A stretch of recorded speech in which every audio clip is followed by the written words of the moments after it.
Welcome. This question says a cylinder of 3 meters radius is rotated about its turning axis O by a tangential force of 7 newtons. The moment of inertia of the cylinder about its turning axis O is 6 kilogram meters squared. What is the angular acceleration of the cylinder about its turning axis O? So let's visualize this. Let's imagine we have a cylinder, and here's its turning axis O. And then let's just make this thing kind of horizontal and vertical. So here we have 7 newtons. This is at 90 degrees, of course. And then we have a radius of 3 meters. So I can imagine this as a vector there and a vector there with 90 degrees between. And of course this force is going to cause an angular acceleration. It reminds me of, in linear terms, forces cause acceleration, and we say F is equal to ma.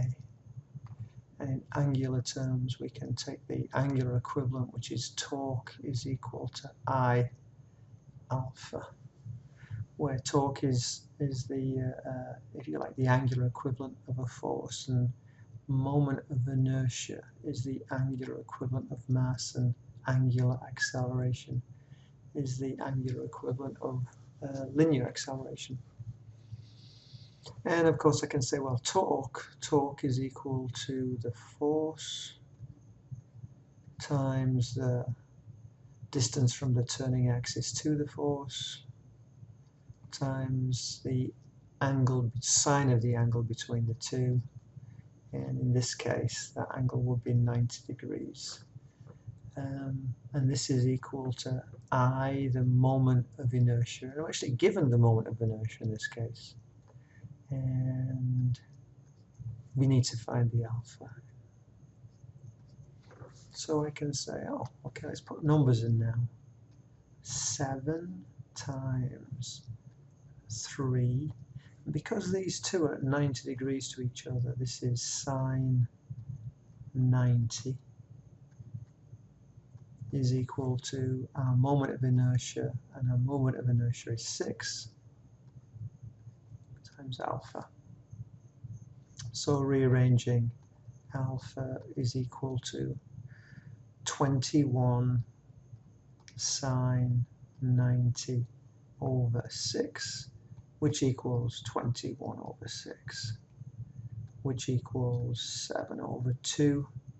So alpha would equal 3.5, and it's angular acceleration, so the units are radians per second squared.